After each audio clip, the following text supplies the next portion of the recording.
here about a lot of things affecting schools and education and our children, our economy, and so forth.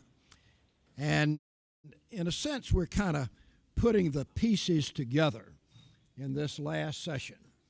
And I am delighted that we could get all these people to be here with us. And Ann Goodnight is sitting on the back row. She could very well be sitting up here chairing this panel as far as I'm concerned.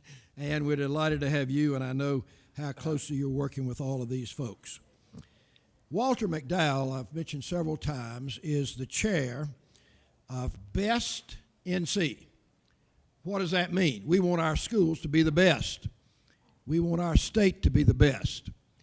And we are very proud of all the progress we've made, but we know we've got a long way to go, and we can do it.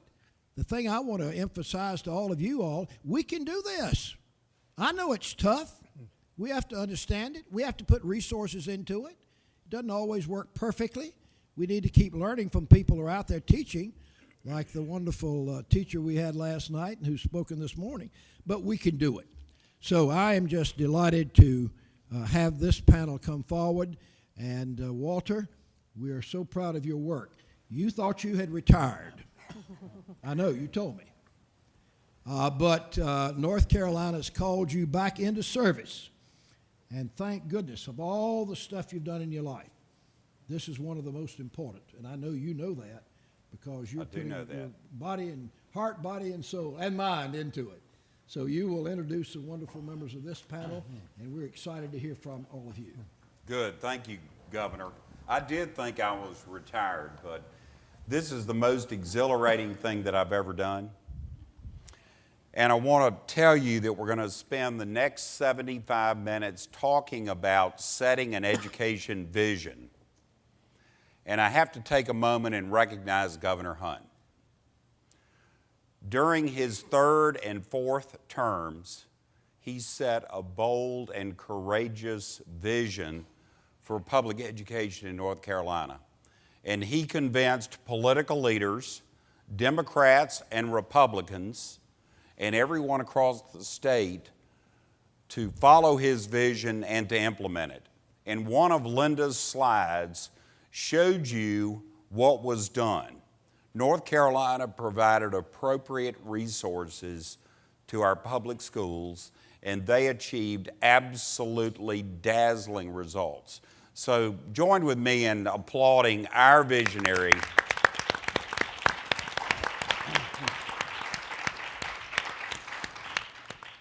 He is the education governor.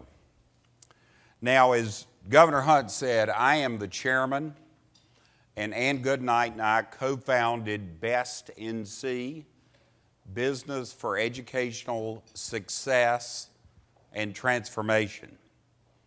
We are now 97 CEOs and business leaders. We are solely focused on public education. We are solely focused on the children of North Carolina and public education. We believe that success in public education is a shared responsibility. Business leaders, educational leaders, and political leaders working together can set a new vision for North Carolina, and we can execute around that vision so that we have the highest performing educational system, not only in the United States, but one that is globally competitive. Now, I want you to refer for a quick minute to the Hunt Institute briefing booklet in your package. Page 2 says 45% of North Carolina employers had difficulty hiring in 2013. Each and every one of our members have vacancies with too few qualified applicants. So we're in this for all of the right reasons. Now today, we have an extraordinary panel. Their full resumes are in your booklet, but let me provide a brief introduction for each and every one of them. First, the Honorable Jamie Woodson. Jamie is the President and Chief Executive Officer of Tennessee SCORE, which is the statewide collaborative for reforming education. Before that, Jamie served more than 12 years in the Tennessee Legislature. And at a point in time, she chaired the Senate Education Committee, and then she was the leader of the Senate in Tennessee. And she has guided us on every step of this journey. Second is Linda Noonan. Linda is the Executive Director of the Massachusetts Business Alliance. That's a group of CEOs who organized 26 years ago. 26 years ago, the CEOs in Massachusetts came to the table and said, we want to play a role in education. And as you know, Massachusetts is the highest performing K-12 system in the country by wide measure. But Linda told me last night at dinner, that's not good enough. They want to be the highest performing K-12 system in the world. Linda, too, has provided extraordinary guidance and support to Brenda and me along our journey. Another panelist is Terry Holliday. Terry is the Commissioner of the Kentucky Department of Education. He was selected as that commissioner because he was so well trained in North Carolina. He was the superintendent for the Iredell Statesville schools, and while leading that district, they were awarded the Malcolm Baldrige High Quality Award. So we're happy to have Terry with us today. And our other panelist is Brenda Berg. The board of Best NC did a national search for a President and Chief Executive Officer, and we were so fortunate in finding Brenda Berg. She has 20 years of experience as CEO of a private company, as an educational and public policy consultant. She has been working for us for 13 months and is a rock star. Now, with all of that said, we want to facilitate a conversation and we want to get you very involved in this along the way. But to get things rolling, I want to ask each one of our panelists a few questions. So, Jamie, tell us why setting a vision in Tennessee was so important. Well, first, thank you, Walter. I'm thrilled to be here. North Carolina, for us, is a state who we've learned from so much. You have accomplished a great deal, and like Tennessee, North Carolina is in the process of deciding what the future looks like. And just how bright that future is really determined by the leaders who have made the specific decision to sit and listen and learn and talk and work with folks who are very knowledgeable to become more knowledgeable as citizen legislators. And so having been one who put my name on the ballot for many cycles in both the House and Senate, I'm really honored to be here to talk about vision with this group of really important North Carolinians and your visitors who you've been kind enough to invite in. But I think for Tennessee, setting a vision for us, we knew all the paperwork, all the things about doing big, hairy, audacious goals and being successful, they all say you have to set a vision. Now, 6 years into really tough work, I think that the value of setting the vision has really hit home for me. We began a conversation first through collaboration. We received an F in Truth in Advertising from the U.S. Chamber of Commerce. We were saying 90% of our kids were proficient in Tennessee, but on NAEP only 26% were actually proficient. We were lying. As policymakers, we were lying to each other, we were lying to parents and kids. And instead of continuing to lie, we made a decision. Republicans and Democrats came together, and the executive level leadership and the legislative leadership, and importantly, our external partners came together, and instead of the traditional way of doing business, which was who wasn't getting their job done, we made a decision to work together, educators, business leaders, philanthropists, and others, as well as public officials, to come together to define a common vision about what we wanted the future of our state to look like in regards to educational success. And for us, that approach has proven to be the foundation of the tough, what you do in the tough times. It's one thing to put things on paper. It's one thing to define that vision, but the tough work of bringing that vision to life, the tough conversations that occur when things become real and they begin impacting adults' lives in the name of advancing student learning. For us, in these tougher years, it has been the foundation that I believe has kept us very strong. The results of that for Tennessee, Walter, we're very, very proud. Tennessee on NAEP last year was the fastest improving state in the nation.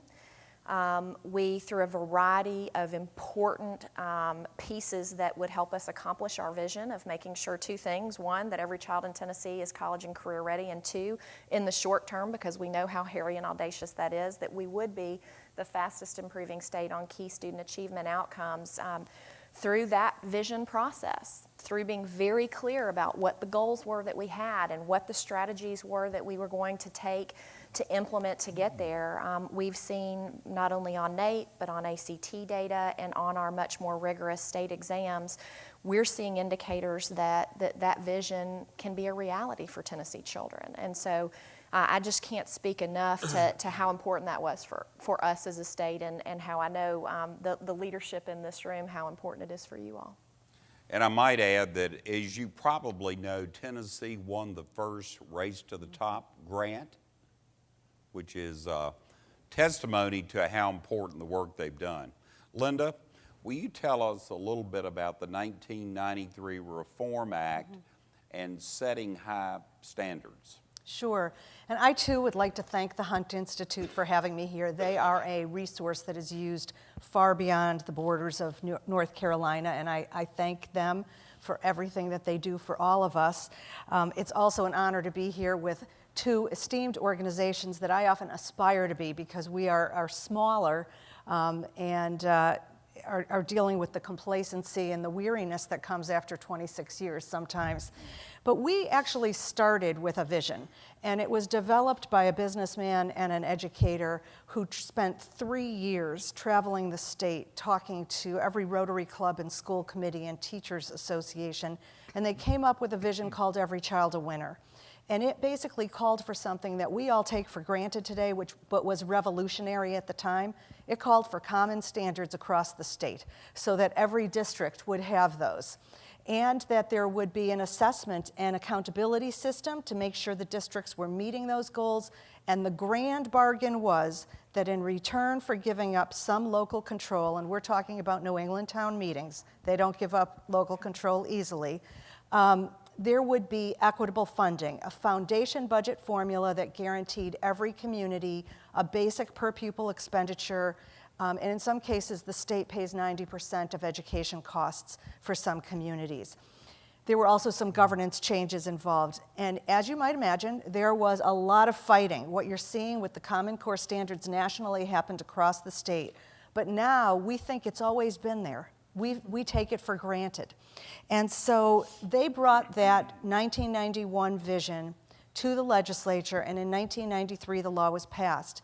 Now there's one important thing you need to know that people often don't mention. There was a lawsuit pending, and you can always use an external crisis. It's a terrible thing to waste. So I would say that vision is only part of the job. You need to seize opportunities.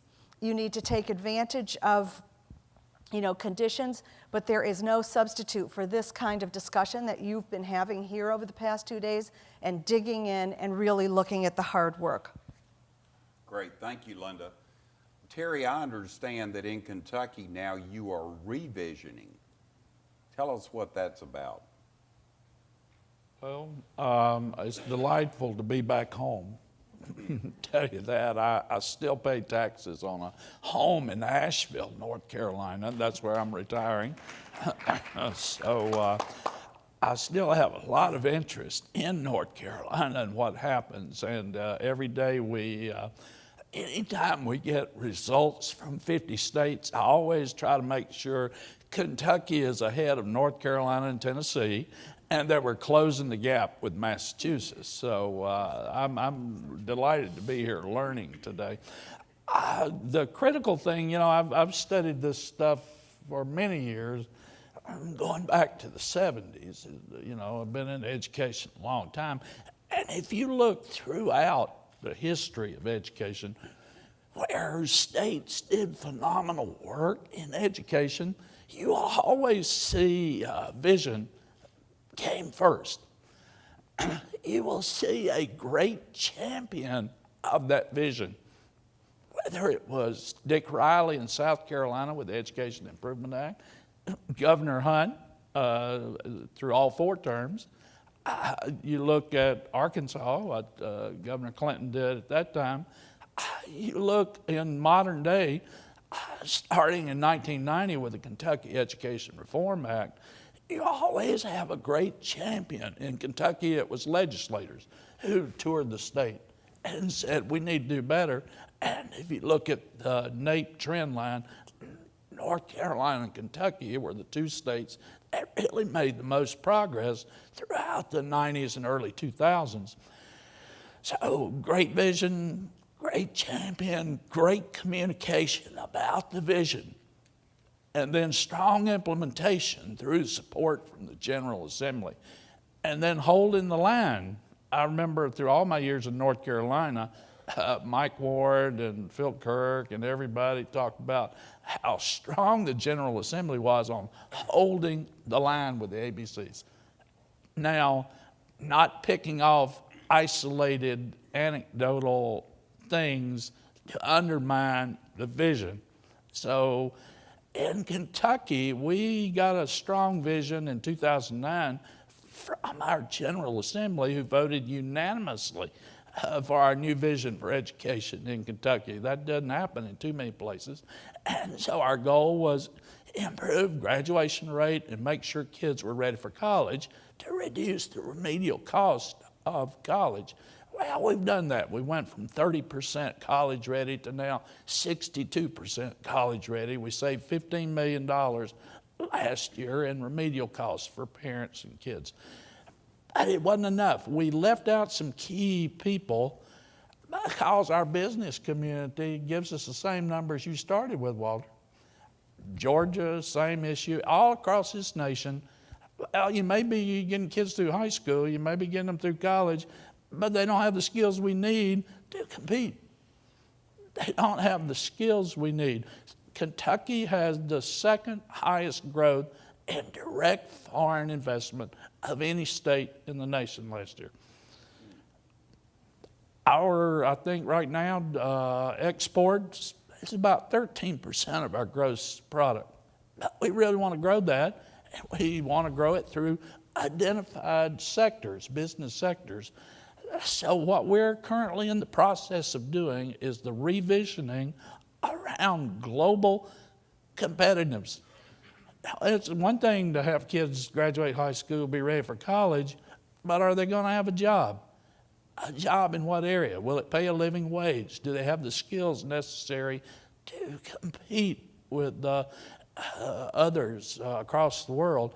And can we continue to bring direct foreign investment to Kentucky and increase our exports? I'll just sum it up by saying the revisioning really is being driven by more from business than it is from General Assembly because of one quick story. Sitting with Ashland Inc., who 20 years ago, Ashland Oil, 90% of their business was in Kentucky. Today it's Ashland Inc., and over half of their business is global and 10% in Kentucky. But the CEO tells me, I can't find somebody in Kentucky to go to China to take over my plant there, or to take over HR, and take over statistical process control, because people don't want to relocate. They don't have a global outlook. They don't have a global readiness. So I'm having to hire internationally to fill these great jobs, great pay, because I can't get people from Kentucky who think globally. So that's kind of the key behind our revisioning. Very good, thank you. I'm going to go off script for a minute because we're going to call on Brenda Berg to talk about the visioning work that's currently taking place in North Carolina. But Brenda, tell this group, give us 2 or 3 reasons why you believe we can move from good to great. Yeah, thank you so much for that. Thank you, everyone. I'm so happy to be here, and of course the Hunt Institute has been an incredibly important partner in these conversations over the last 13 months as we've gotten off the ground and figured out who we are, what we're doing, why we're doing it. So I really do want to thank particularly Judith, your entire team, and every time I've called, you've been right there for me, whether it's been, how do I get this language on assessments right? So again, thank you so much, and I'm so happy to be here. When we started out, when I was hired back in December last year ago, we knew that there was a problem, and as an education advocate for my entire career, I certainly understood some of them, but we didn't really understand exactly the depth of it, the source of it, and certainly what role the business community could play. When we started out, we first wanted to look at the facts, and so that's why what you have in front of you is the Education in North Carolina Facts and Figures book, because I found myself walking into conversations and arguing over facts. Let's not argue over facts, let's argue over our ideas. So we wanted to look at the facts, and one of the facts that struck us, you actually saw in Linda Darling Hammond's presentation, and on page 34 of this book, it was our NAEP scores over the last 10 years.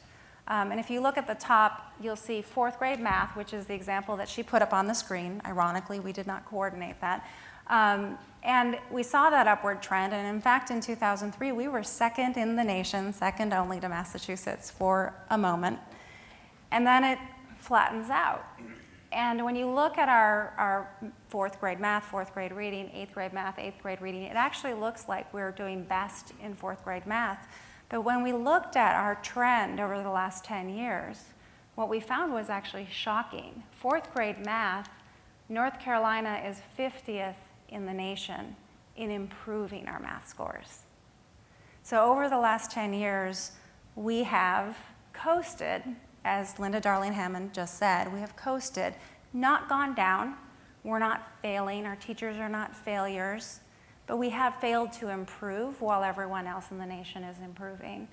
And when you look at our other scores, you'll see we're 41st in the nation, 36th in the nation, 34th in the nation in improving our scores. So that, to us, was the problem. Why? Well, we lacked vision.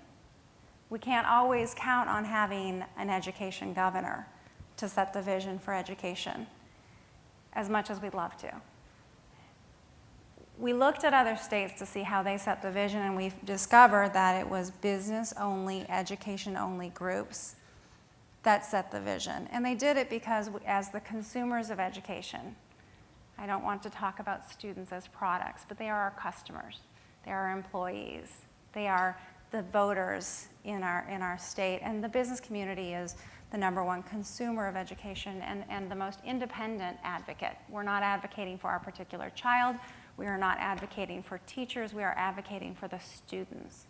And so we looked and sought our friends, and so the 3 of us are sort of a team now. Thank you very much. You are part of my coaching team. As you've talked about teachers and principals having coaches, I do as well. Jamie and Linda have been terrific. So what we discovered was we lacked a vision. And we also discovered, and it's no surprise to anyone, we lack collaboration in North Carolina in particular, and that's something that historically has not been a problem in North Carolina. And you know, when you talk with education stakeholders, you have conservatives and liberals. You have educators and policymakers. You have pro-Common Core and against Common Core. And that's fine. We can all agree and disagree, but we have to at least talk.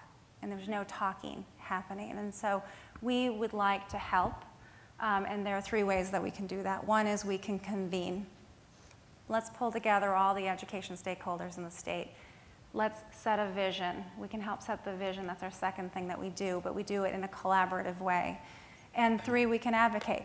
We can be the business voice to advocate, and not just for policy. I want to be clear about what we're talking about.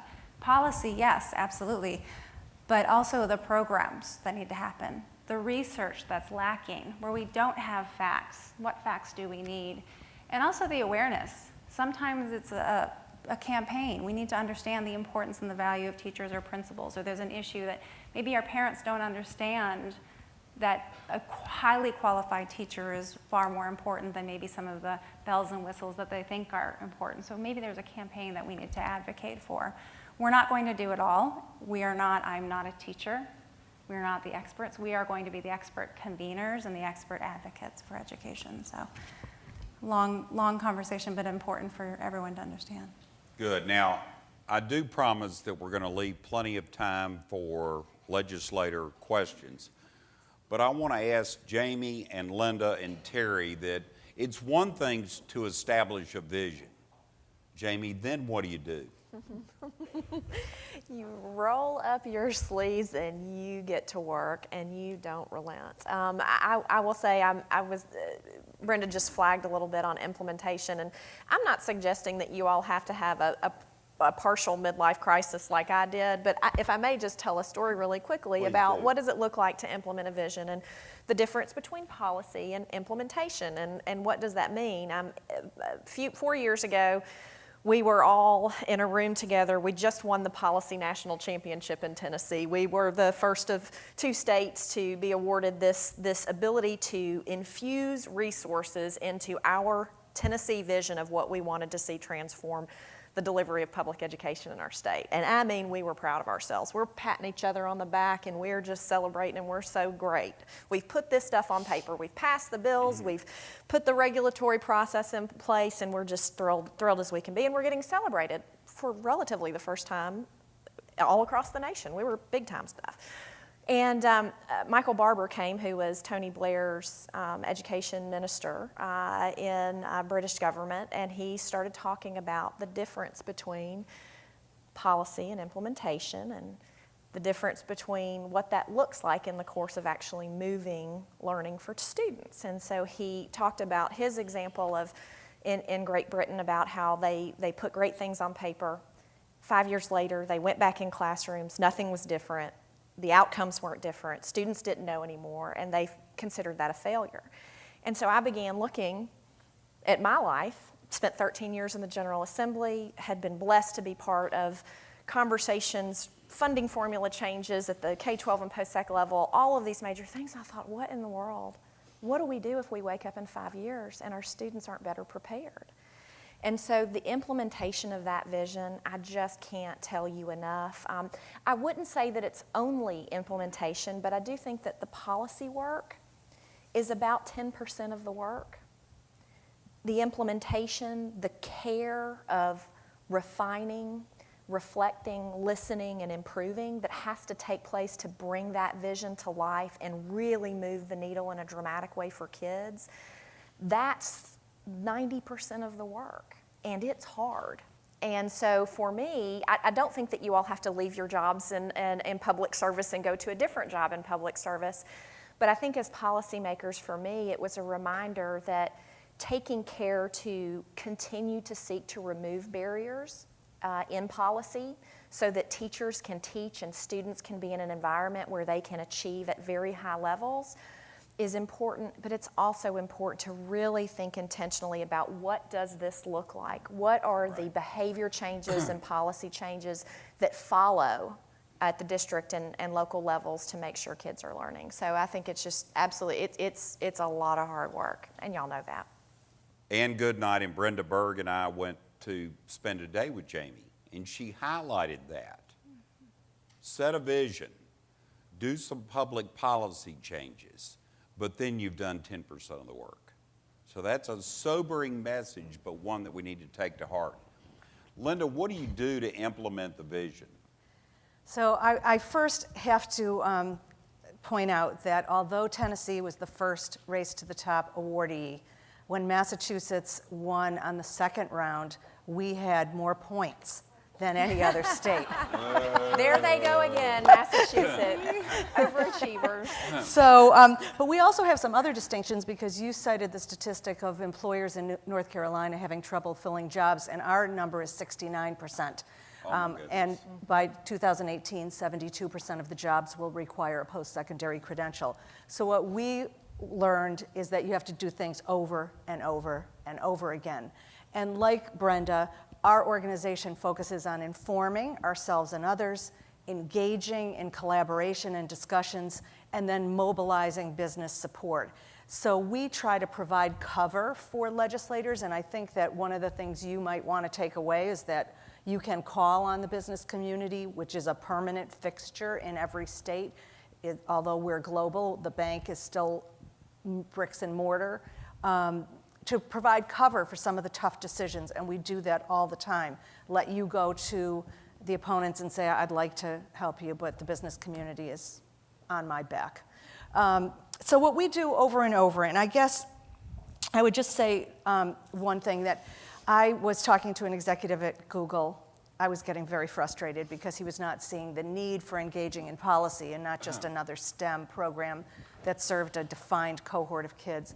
And finally I realized he's an engineer. He thinks linearly. And I said, you think that everything proceeds along a linear path? And he goes, of course. I said, wrong. This is a spiral. So just as we had a vision in '93 and we worked hard on implementing it for over 10 years, the first graduating class that was bound by that '93 law didn't graduate until 2003. It was a 10-year process.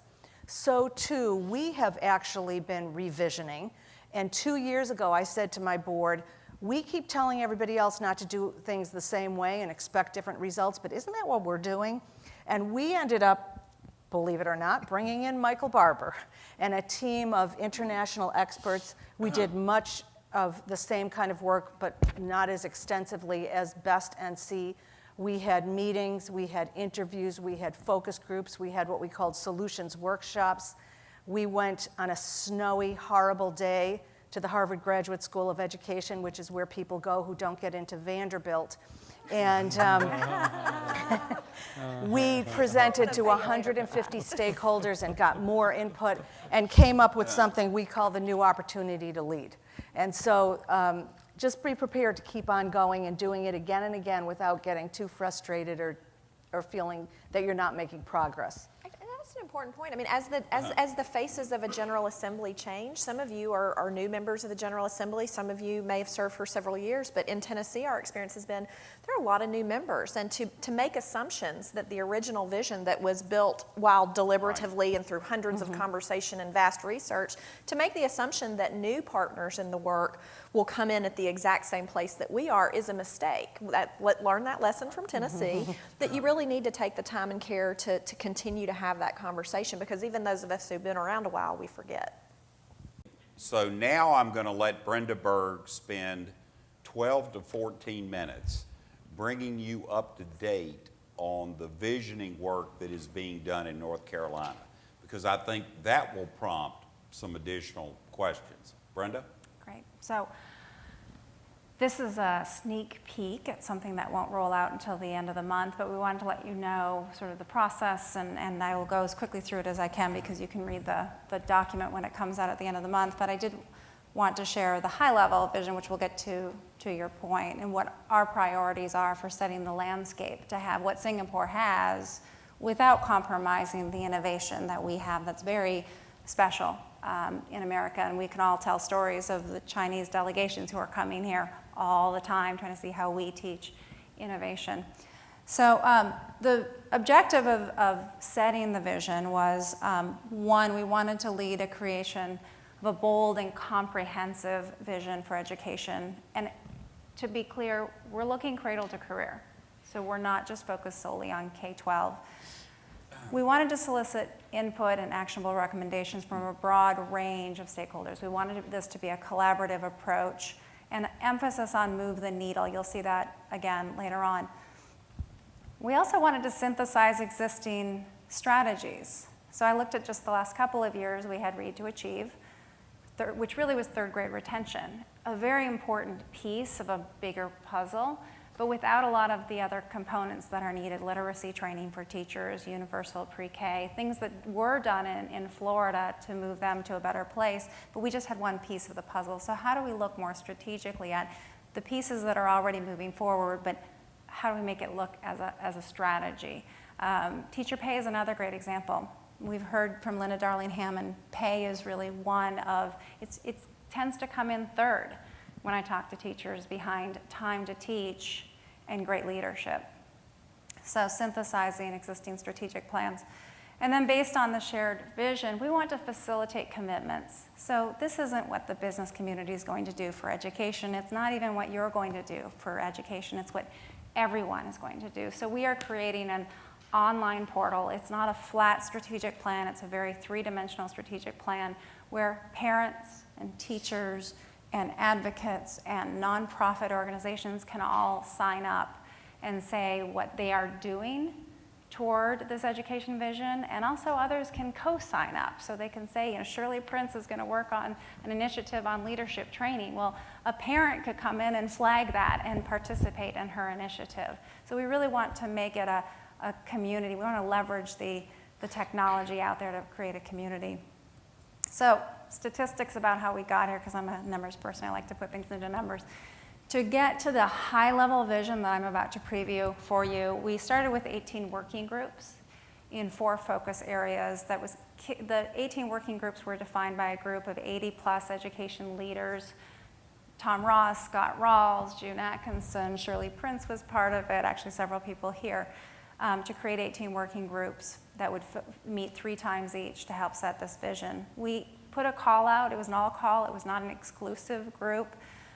325 people, top thinkers in education, including teachers, including NCAE, including PENC, principals, superintendents, presidents of community colleges, presidents of universities, deans of schools of education, people who have better things to do most of the time, but they decided this was important. 325 people signed up, and several signed up for multiple working groups.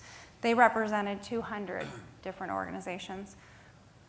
We held, in only about 3 months, 52 working group meetings that were 90 minutes each. Julie Cole, who's over there, and I co-facilitated all of those meetings. We sat in on all of those meetings, so it was important to have cross-collaboration. The second of the 3 meetings, we asked each of the working groups, what do you need to know more about? We're not just going to sit here and talk about, we know expanding early learning is important, but what are issues that are important to you? So we brought in experts from across the country on very short notice, and thankfully they all said yes, Linda being one of them, and called in or came in, some flew in, to present emerging issues and best practices. We had 40 presentations. For example, on the standards working group, someone asked, well, why did Massachusetts dumb down their standards and do the Common Core? Good question, and some people really believe that. So and I asked, do you have an expert in Massachusetts? No, I just heard it from somewhere. So I have an expert. And it was Linda. We called Linda, and Linda took time off of her vacation and video conferenced in and was able to say definitively that they did not indeed dumb down their standards. So those presentations were really important. It wasn't just, hey, you stakeholders, you come and tell us what to do and we'll write it out on a sheet of paper. We wanted more collaboration. We talked about social impact bonds and pay for success programs. We talked about nurse-family partnership and how a healthy birth weight matters for 3rd grade literacy. Out of that came 600 plus recommendations. Those recommendations are not deduplicated or prioritized, but we had 600 recommendations, and they're mostly tactical or initiative recommendations. And those recommendations helped inform the vision. I do want to share with you really quickly, and you might have to squint, this will be in the final document, the 18 working groups in the 4 categories of ready to learn, talent, career and college readiness, and systems and structures.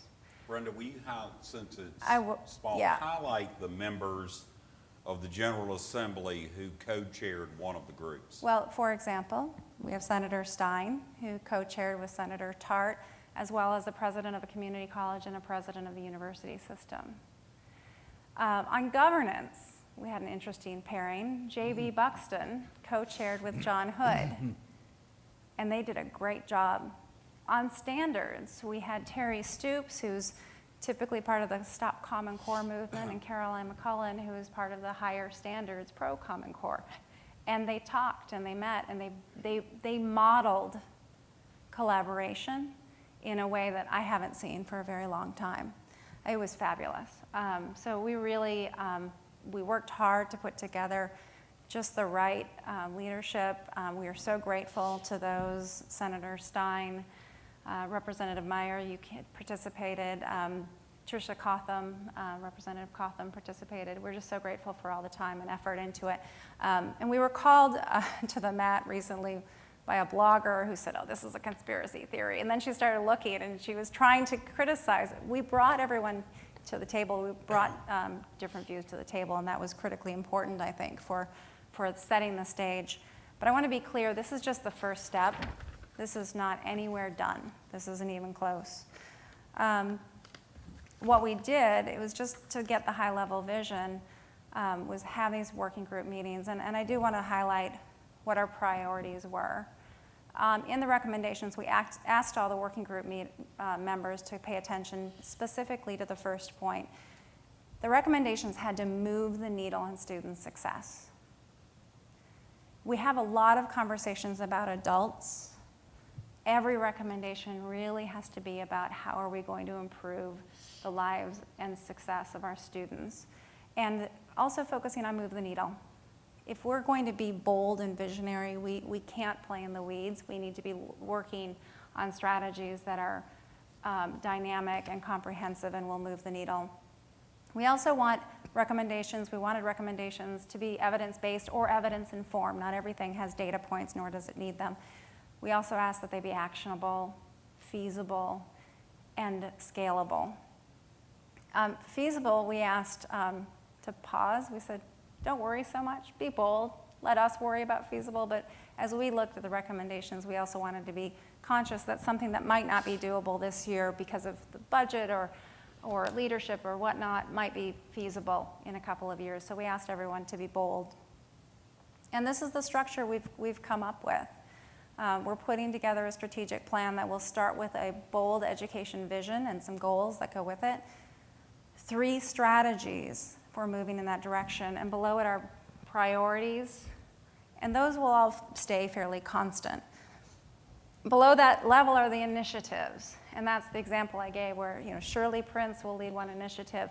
We heard from Jim Cebulka from CAPE that the standards for entry for their schools of education will be increasing over the next few years. I think by 2017 it will be 100% of our entrants will be in the top third of their class, for example. That's an initiative that leads toward these goals.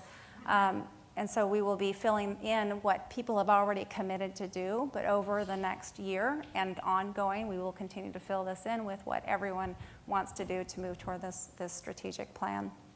So here's our working vision and our top strategies. By 2020, North Carolina will lead the nation in academic progress to the point of short-term and long-term goals to provide each student with an outstanding education that helps them reach their full potential and moves our state forward with greater productivity, participation, and prosperity. It's not just about workers, it's about good citizens that we want here in North Carolina. And again, I welcome any and all feedback after the presentation. The strategies to get there, we called them themes, we're now calling, they're really the strategies to get there are pretty simple. Support students. Every student needs to be coming into school ready to learn, and when they get there, they need to be surrounded with support. Elevate educators. We've heard that over and over again. The most important factor inside the school are the educators and the leaders that lead them. And this is from pre-K to postgraduate professors, all of the educators who are involved. And then raise expectations. So a good example of expectations is just the belief that every student can learn, and not saying, well, we'll let you have a pass because you have a tough life. Well, that gift of learning is the most important gift you can give a child in any circumstance. So raising expectations And that's a good example of where measure what matters, measure and celebrate what matters would go. So these are the high-level strategies that we're rolling out, and you'll hear more about them at the end of the month.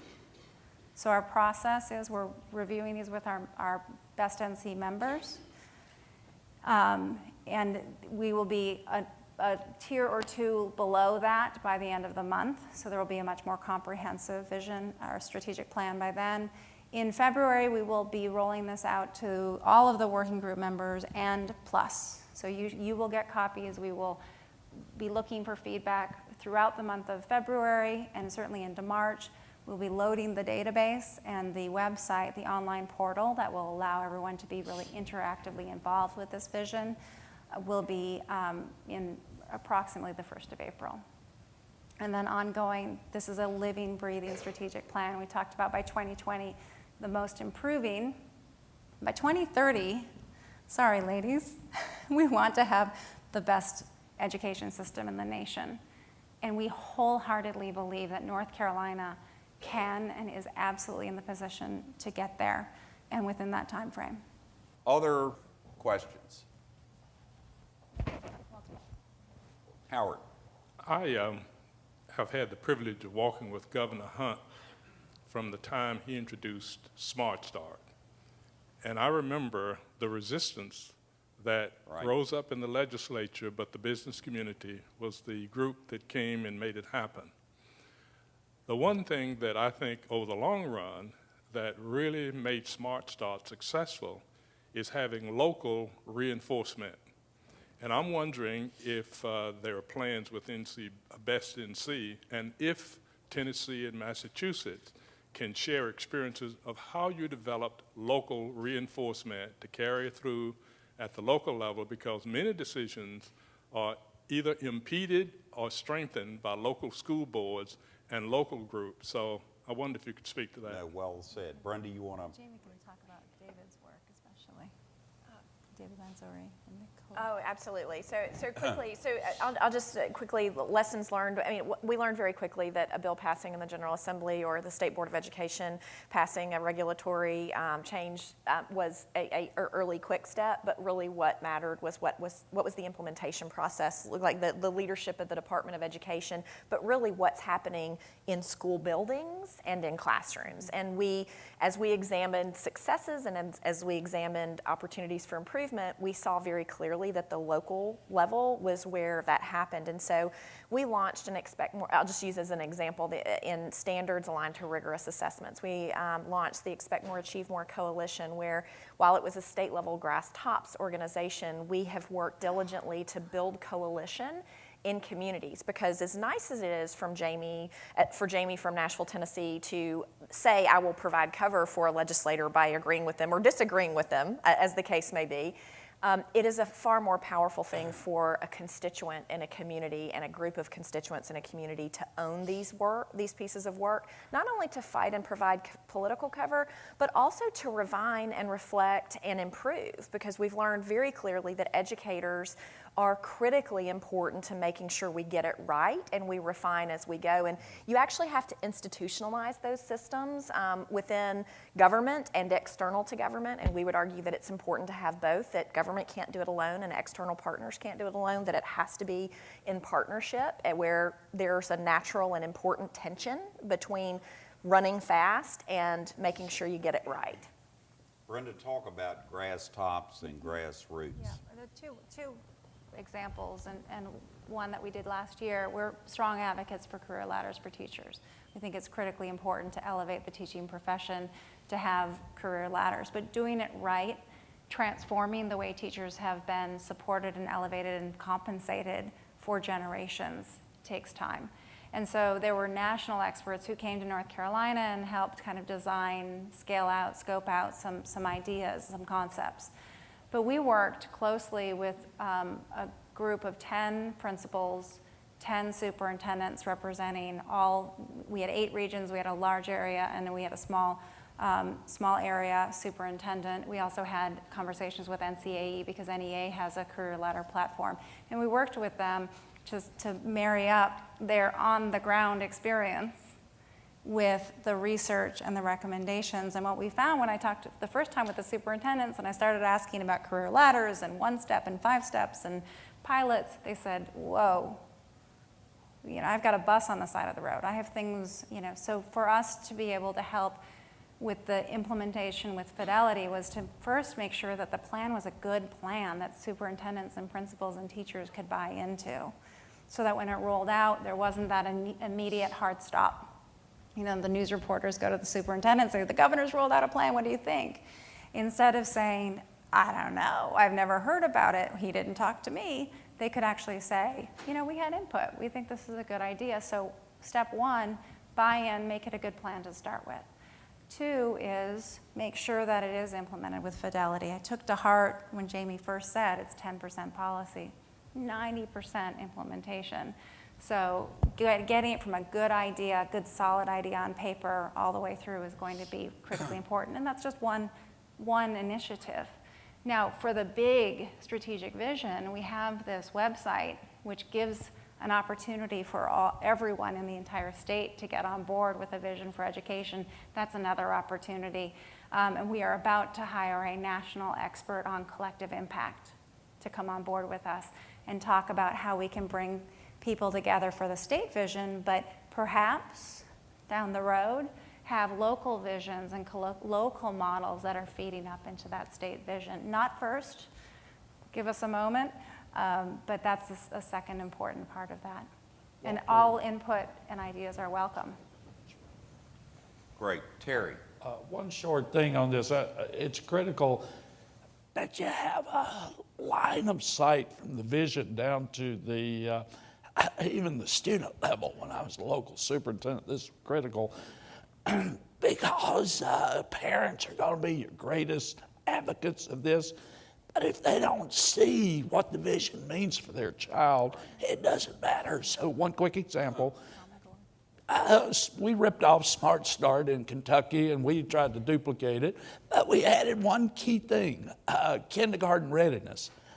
So 50% of our kids in Kentucky are ready for kindergarten, and then we break that out by demographics, and what we find is kids of high socioeconomic, 90% ready, kids in poverty, 20% ready, and then the daycare, child care providers, what percentage do you have ready? And then the superintendents and kindergarten teachers work closely with moms and dads and the providers to see the line of sight from provider. Kindergarten readiness is the first measure for college career readiness eventually, and making sure that everybody has buy-in to the vision. Yeah, I love the line of sight comment. Linda? I just wanted to say one overall comment that I've heard a lot of conversation since I got here yesterday about transforming and modernizing, recognition that we have an agrarian and industrial system that isn't really equipped for today's knowledge economy. And I would just say that in answer to all of the questions, we have to realize that we can't just tweak the system we have. We really need a new system. And the only way to get there is create the conditions of excellence and let the local communities figure out what works. We want to bring decision-making down to the school level so that the teachers and the principals, and they have to be equipped to do this, can decide what's best for them. I think we're moving into an era where policy wonks and organizations like ours and the business community are saying, we're changing so fast, we can't prescribe a program or whatever we want to call it. We have to create the conditions for innovation, for allowing failure, for supporting good things and stopping bad things quickly. And that's where I think the performance measures and transparency and data all come in, and it gets complicated. But that would be my final word. Very good, final. I want to make one comment to you. The North Carolina legislators Ann Goodnight and I met with Governor McCrory on December 9th of 2013 for the first time about who we are, and more importantly, who we're not. And he leaned over and put his hand on my knee and said, "You're not going away, are you?" And I said, no, sir, we're not. The message is we business leaders are in this for the long haul. You know, we're not in, Brenda keeps asking me how long I'm going to do this and how long Ann Goodnight's going to do it, and the answer is as long as it takes. Last thing is join me in thanking Linda, Jamie, and Terry for traveling to be with us today. Thank you. We want to thank all of you for being a part of this. All of the legislators, all of the people who have come and been a part of our team of experts. I want to thank a wonderful education leader who we're so fortunate to have in North Carolina, and that's the Executive Director and CEO of the Hunt Institute, Judith, and all of her team, Dr. Judith Rizzo and all the team. I want to thank all of them for all of their good work. Now, it's appropriate that we wind up these 2 days with this panel and these words. They are going about this in just exactly the right way, in my opinion. Terrific leaders of Best NC, getting everybody together, getting all those business groups together, signing on, putting up big money, big job. It could not be off to a better start than it is now. Getting good ideas, bringing people together, all these folks, many of whom don't get together very often. Now, they're taking their time laying this out. I was looking at that and thinking, now how does that conform with the legislative calendar? Well, I can see it's going to take a little while to roll it out, and if some people want to say we aren't ready to act yet, they may find a little excuse here or there. But we are in it. They are in it for the long run. Now, let me tell you, when Walter McDowell says he's in it for the long run, he's in it for the long run. I've known him for about 40 years. And I've learned this one here, too. So, we can be thankful and excited, really, Howard, that we have this leadership. And thank you all for coming and sharing with us and keep helping us now here. We got a lot to do. So we're underway.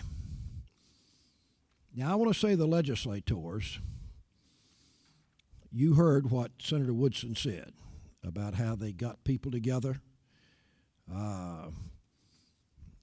Everybody's got a play and role in this now. All of the legislators, Democrats and Republicans. The governor's got a huge role to play. State Board of Education does. All of these folks that they've been talking about. We need to stay behind this work.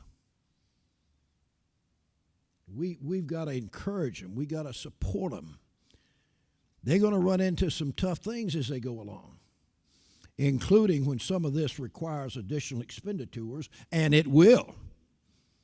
It's going to require some big additional, I like to call them investments in education and thus in business and our future. It's going to require that. But it's going to require changing other things, and it isn't all about money, as we know. So be thankful we've got this. I am.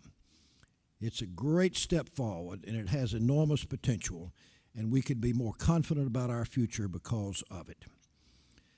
So we thank all of you for coming and being a part of this.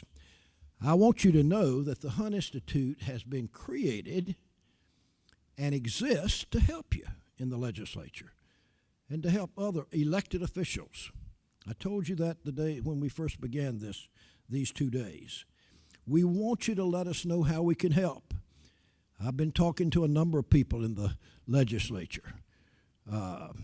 Craig Horn is very anxious to work with the Hunt Institute, as are many others on both sides of the aisle. And we've got a lot of work to do, and we look forward to it. Call on the people at the Hunt Institute.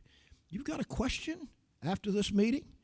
Call. We've got experts in all these areas, and we can find them across America. If you want something some information on education, we can help you get it. And that's our purpose. So please give us that opportunity, and we look forward to doing it. We have some forms that we've asked you to fill out for evaluation. We need to have that. We've got some materials over here on this side on the long table that you may have need for. Please go by and pick those up if you will, because that may be additional help to you. So, as we wind up, I hope you will leave here with more information, better informed, more inspired to do what our children need and what our state needs and what we can do. We can. We need to work together to do it. We need both parties and people at all levels working together. That's one of the things that this group can help bring about and will. We appreciate all of you coming. We have lunch for you if you can stay for that. But I think we've had a good 2 days. We thank you so much, and good luck to everybody.